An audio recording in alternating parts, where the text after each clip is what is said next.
बिस्मिल्लाहिर्रहमानिर्रहीम। नाज़रीन अस्सलाम वालेकुम। इमरान वसीम हाज़िर खिदमत है। आज 20 जुलाई है, दिन है पीर का और साल 2020। आज के रोज़ की हमारी ये दूसरी वीडियो होगी और उसमें दो अहम खबरें आप नाज़रीन के साथ में शेयर करूँगा। पहली खबर इंतहाई अहम है और उसमें हम आपको बताएंगे कि जस्टिस काज़ी फ़ाइज़ और जस्टिस काज़ी फ़ाइज़ की अहलिया की जानिब से सुप्रीम कोर्ट का फ़ैसला मानने से साफ इनकार कर दिया गया है। दोनों शख्सियात की जानिब से इनकार के बाद ये मामला एक मरतबा फिर chief justice of Pakistan justice Gulzar Ahmed की टेबल पर जा पहुंचा है। इसके अलावा आज सुप्रीम कोर्ट ऑफ पाकिस्तान ने ख्वाजा बरादरान ख्वाजा साद रफ़ीक, ख्वाजा सलमान रफ़ीक की ज़मानतों से मुतल्लिक मुकदमे का तफसीली फ़ैसला जारी किया है। इस फैसले में जहां नैब की कारकर्दगी पर सवालात उठाए गए हैं, वहीं इस फैसले में नैब को मुकम्मल तौर पर चार्जशीट किया गया है। दोनों खबरों की तफसीलात मैं आपके साथ शेयर करूँगा और अगर हमारे पास कुछ थोड़ा सा वक्त बचा, वीडियो की ड्यूरेशन ज़्यादा ना हुई, तो प्राइम मिनिस्टर पाकिस्तान इमरान खान साहब ने पाकिस्तान टेलीविज़न कॉरपोरेशन के रिवाइवल के हवाले से एक बड़ा अहम फ़ैसला लिया है।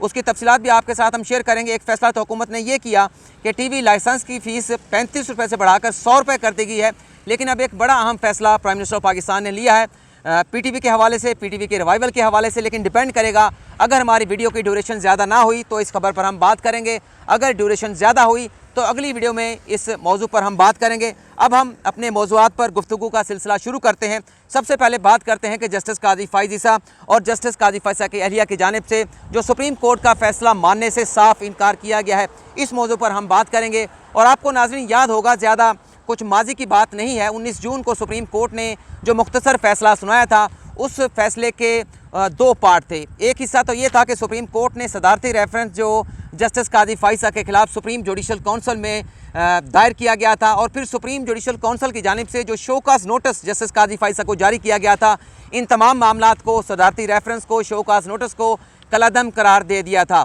और दूसरा हिस्सा ये था कि लंदन की तीनों प्रॉपर्टीज़ के मामलात पर जो सवालात उठाए जा रहे थे, जो मनी ट्रेल का सवाल था, जो सोर्स ऑफ इनकम का सवाल था, ये मामला फर्दर इंक्वायरी के लिए, हतमी इंक्वायरी के लिए सुप्रीम कोर्ट ने अपने 19 जून के मुख्तसर फैसले में FBI को भिजवा दिया था। लेकिन आज जस्टिस काज़ी फ़ाइज़ ने इस फैसले के खिलाफ नज़रसानी की दरख्वास्त सुप्रीम कोर्ट में दायर कर दी है। इससे पहले मैं आपको बता चुका हूँ कि सुप्रीम कोर्ट बार एसोसिएशन और पाकिस्तान बार काउंसिल की जानिब से भी 19 जून के फैसले के खिलाफ, मुख्तसर फैसले के खिलाफ नज़रसानी की दरख्वास्तें दायर की जा चुकी हैं। आज जो जस्टिस काज़ी फ़ाइज़ ने नज़रसानी की दरख्वास्त दायर की है, इसमें यह कहा गया है कि सुप्रीम कोर्ट के 19 जून के मुख्तसर फैसले में सुकम है। सुप्रीम कोर्ट का 19 जून का फैसला गलतियों से पाक नहीं है। इस फैसले में ये कहा गया है कि ये फैसला देते हुए सुप्रीम कोर्ट ने मेरी अहलिया को नहीं सुना, मेरे बच्चों को नहीं सुना, मेरी बेटी बेटे को नहीं सुना, और बल्कि FBI को भी अपना मौक़िफ़ देने का मौका सुप्रीम कोर्ट ऑफ पाकिस्तान ने नहीं दिया। और ये भी कहा गया है कि सारे मामले पर अगर FBI को नहीं सुना गया, मेरे बीवी बच्चों को नहीं सुना गया, तो अटॉर्नी जनरल ऑफ पाकिस्तान जो वफाक का वकील होता है, उसका मौक़िफ़ जानने की भी अदालत की जानिब से जो है वो मौका फ़राहम नहीं किया गया। और ये कहा गया कि अदालत का मुख्तसर फ़ैसला आइन के आर्टिकल 4, आइन के आर्टिकल 10A और आइन के आर्टिकल 24 की खिलाफ वर्जी है। आइन का आर्टिकल 4 ये कहता है कि किसी भी शख्स से कानून से हटकर कोई सलूक नहीं किया जाएगा।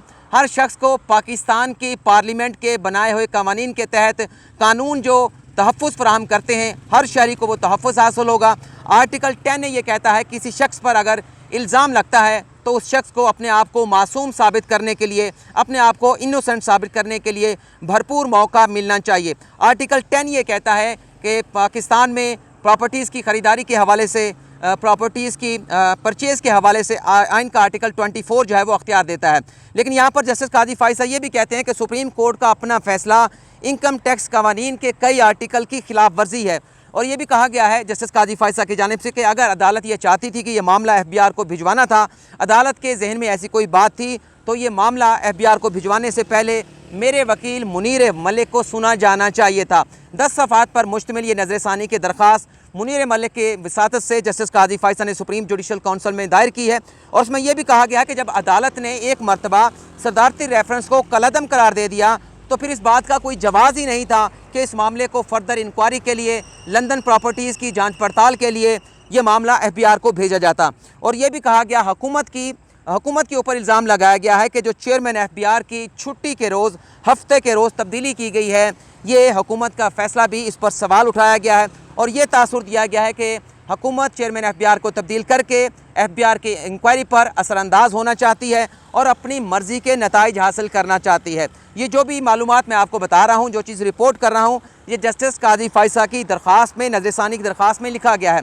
और ये कहा गया है कि चेयरमैन FBI को तब्दील करना सुप्रीम कोर्ट के अनीता तुराब फैसले की खिलाफ वर्जी है। और ये कहा गया है दरख्वास्त में कि FBI की जानिब से जो नोटिस मेरे घर पर चस्पा किए गए, क्या मैं कोई मफरूर था या मुझे अरेस्ट वारंट मेरा जारी किया गया था किसी इदारे की जानिब से, जो इस तरह से मेरे घर के बाहर मेरे ऑफिशियल रेजिडेंस के गेट के ऊपर FBI ने नोटिस जो है वो चस्पा कर दिया। दरअसल ये नोटिस चस्पा करने का मकसद जस्टिस काजी फ़ाइज़ ये कहते हैं अपनी दरख्वास्त में कि मेरी तज़लील मेरे बच्चों के सामने, मेरी अहलिया के सामने और मेरे जो नेबरहुड हैं उनके सामने मेरा तज़लील करना, मेरी तौहीन करना मकसद था। और ये भी कहा गया है कि हुकूमती वकील बैरिस्टर फ़ारूक नसीम अदालती फ़ैसला आने के बावजूद भी अपने दलाइल के मुख्तलिफ पार्ट्स जो हैं वो जमा करा रहे हैं। पहला हिस्सा भी वो जमा करा चुके हैं, दूसरा हिस्सा भी फ़ारूक नसीम अपने दलाइल का सुप्रीम कोर्ट में जमा करा चुके हैं और तीसरे हिस्से पर वो कहते हैं वो काम कर रहे हैं। और उन्हें ये भी कहा कि अपने दलाइल में बैरिस्टर फ़ारूक नसीम जो तहरीरी दलाइल सुप्रीम कोर्ट में जमा करा रहे हैं फ़ैसला आने के बाद, उसमें वो वजारत कानून के और एसेट रिकवरी यूनिट के जो इक़दाम उठाए गए हैं उनका जवाज़ पेश करने की कोशिश कर रहे हैं। और जस्टिस काजी फ़ाइज़ ये कहते हैं कि वो इंतज़ार कर रहे थे कि सुप्रीम कोर्ट का तफसीली फ़ैसला आएगा तो फिर ये नज़रसानी की दरख्वास्त दायर करेंगे, लेकिन लिमिटेशन का जो एक रुकावट है, जो एक कदगन है, वो उनके आड़े आई है। क्योंकि आज अगर ये नज़रसानी की दरख्वास्त दायर ना की जाती तो फिर लिमिटेशन उनके आड़े आती और अदालत उनकी नज़रसानी की दरख्वास्त को उठाकर बाहर फेंक देती। इसलिए मुख्तसर फ़ैसले के ख़िलाफ़ मैं नज़रसानी की दरख्वास्त दायर कर रहा हूँ और जो अदालत ने 19 जून को फ़ैसला दिया उस पर स्टे ऑर्डर दिया जाए और मेरी जितनी मुतफ़र्रिक़ दरख्वास्तें हैं उन्हें पहले सुना जाए, उन पर पहले फ़ैसला किया जाए। और इसके साथ साथ जस्टिस काजी फ़ाइज़ की अहलिया की जानिब से क्या दरख्वास्त सुप्रीम कोर्ट में दायर की गई है उस पर भी हम बात करेंगे। मेरे से जो पेजेस की तरतीब है वो थोड़ी सी ये आ गया मेरे पास। अहलिया जस्टिस काजी फ़ाइज़ ये कहती हैं, उन्होंने पैराग्राफ नंबर फ़ैसले का पैराग्राफ 3 से लेकर 11 तक चैलेंज किया है, जिस तरह से पाकिस्तान बार काउंसिल ने और सुप्रीम कोर्ट बार एसोसिएशन ने चैलेंज किया था। जस्टिस काजी फ़ाइज़ के अहलिया ने किसी वकील की खिदमत हासिल नहीं की। हमने ये जानने की कोशिश की कि आपके वकील कौन होंगे, तो हमारे जो ज़राए हैं उन्होंने ये बताया है कि फ़िलहाल वकील के हवाले से किसी की खिदमत हासिल नहीं की गई। इस मामले को अभी जो है वो नहीं बताया जा सकता कि किस वकील की खिदमत हम आगे चल के हासिल करेंगे भी ये नहीं करेंगे। लेकिन नज़रसानी की दरख्वास्त में ये कहा गया कि FBI इनडिसेंट तरीके से, मतलब गैर मुनासिब अंदाज से इस मामले की कार्रवाई को आगे बढ़ाना चाहता है और FBI ने सुप्रीम कोर्ट के तफसीली फ़ैसले का इंतज़ार भी नहीं किया और FBI मुझे जो मेरे कानूनी और आइनी हक़ है उससे महरूम करना चाहता है। और FBI इस बात को भी जहन में ख़ातिर में नहीं ला रहा कि मेरे खामद को धमकियाँ दी जा रही हैं। इस हवाले से FBI किसी किस्म का कंसर्न शो नहीं कर रहा।